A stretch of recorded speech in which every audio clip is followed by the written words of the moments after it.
G'day guys, it's Tim here.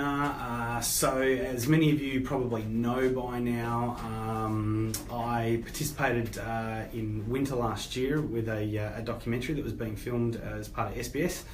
As a documentary called Filthy Rich and Homeless, and basically I was one of 5 participants that agreed to spend 10 days living on the streets of Melbourne. Well, actually, to be perfectly honest, I wasn't 100% certain what I was agreeing to. Basically, I was told it was a 10-day immersive experience confronting the issue of homelessness, and I agreed to be a part of that exercise. And the documentary Filthy Rich and Homeless is actually being screened next week on SBS. It's on the 27th, 28th and 29th of June, so Tuesday, Wednesday and Thursday over 3 nights.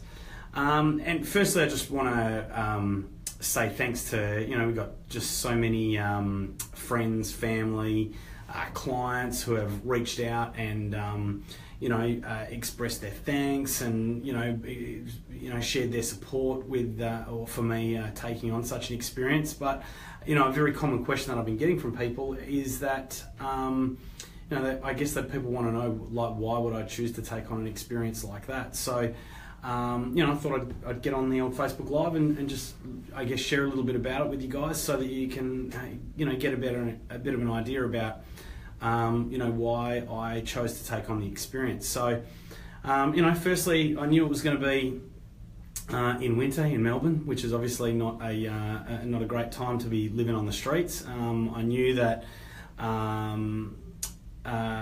was going to be 10 days, so I knew it'd be a long time. And I guess I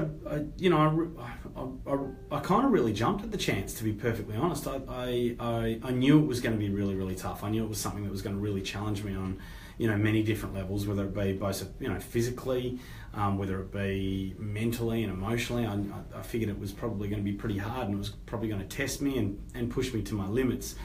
And look, that's something that I really enjoy doing. I've always kind of, I guess, looked at my life, and the only time I ever really learn anything about myself is when I push myself outside of my comfort limits or comfort zone, I get to learn so much more about myself and so much more about other people when I put myself in situations that I just never normally would be. And to be perfectly honest, I actually get a little bit of a kick out of it. I never used to, but I've really enjoyed challenging myself. And then the other thing that I guess really makes up for it as me is, many of you know my story. I achieved financial success at a pretty young age. Thankfully someone, really taught me what to do. That led me into a position where I didn't have to work for a very long time. I kind of did all the things that I thought I was meant to do. I grew up in a poor suburb, in a poor family. We never went without, but at the same time, we didn't have a lot of things that the other kids had, the cool kids had, and all that kind of stuff. And, I guess whether it's watching TV or watching movies, you kind of think that when you reach some level of financial success, then, you kind of meant to spend your life, traveling and, cars and girls and boats and, and all that kind of stuff. And when I first stopped working, that was the kind of stuff that I did. I did get to do some stuff that I'd never done before, but that kind of stuff really did leave me a little bit hollow and empty inside. And after a couple of years of doing that, I still didn't feel, fulfilled or satisfied. It kind of really did push me down a bit of a path of self-discovery. So, when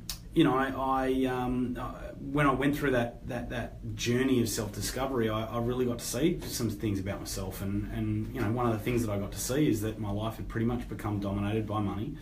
I'd become pretty materialistic, and maybe not so much materialistic in terms of the things that I had, but certainly in terms of the money I had and the experiences and the things that I did. At the same time, like I never really cared about money. If I look at myself being, like back when I was a 5-year-old kid, the only thing I ever really cared about was people. If I went to a park, the only thing I ever wanted to do was meet all the other kids and be their friend. And so it really kind of, I guess it really had me realise that the one thing that I've really loved, and the one thing that I guess really does satisfy and fulfill me is the experience of feeling like I've contributed, feeling like I've made a difference. And so after I exited that period, I realised that I needed a challenge, and I realised I wanted to make a difference, and that's really what led me to found Infinite Wealth, like sharing my knowledge on how to make money with other everyday hardworking Australians so that they can kind of live the kind of lives that they want to live. And one of the cornerstones of the company when I founded it was that we would always donate 10% of our profits to charity and charitable projects. So, ever since Infinite Wealth has been conceived, that's something that we've done every single financial year, is donating 10% of our profits. And not only that, but also myself as well as my team, we're very regularly involved in charitable projects.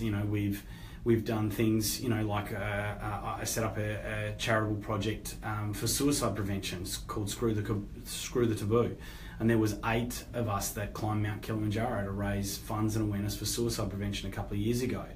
I've worked in orphanages in places like Vietnam. I've put the gloves on and climbed into the ring to box for sick and disadvantaged kids, and that's a big one, because I was always the kind of kid that would avoid any kind of physical altercations. Fighting scared the life out of me, and that was one of the reasons why I did it, taking on the charity boxing. One of the big things that we've also been involved here is with Infinite Wealth over the past few years. Infinite Wealth has provided the funds for the Salvation Army to be able to run their youth camps, and the Salvation Army is obviously a very big organisation that assists people who are dealing with homelessness. And if it hadn't have been for our support, those youth camps wouldn't have been able to go ahead. Another thing that we've done is also provided a lot of support for an organisation in Perth here called Manna Inc., which provides food and support services for homeless people. And we actually, going back a little while ago now, we actually, as a team at Infinite Wealth, we actually provided dinner for the homeless people in Easter, over the Easter period. So some of our team went to Manna and they prepared all the food, and then some of our team were also handing out food to homeless and disadvantaged people over the Easter period. So a very big part of my life is contributing and giving back, and it's has me what feels satisfied in life. It has me what feels fulfilled, rather than that kind of empty feeling that I had when I had the financial success, but I had none of the kind of contribution. So that was really what had me take it on. I knew it was going to be tough. I knew it was going to push me to my limits. I knew I was going to discover new things about myself, and at the same time I was going to discover new things about a massive issue that we have here in Australia. There's 105,000 people that are dealing with homelessness in Australia. Hi Diane, thanks for saying hi. I'm in WA at the moment as well. Learning about myself, learning about this issue of homelessness, and then having the opportunity to be going through that journey and seeing what I discovered and what I had to go through, and I guess just crossing my fingers and hoping that watching people go through my journey is what will cast. And maybe this is something that can make a difference to the way that governments and organisations and even myself. I'll be perfectly honest. When there's been many times where I've been busy and on the phone, or walking fast through the city, and a homeless person might approach me, and I just walk past them like they didn't even exist.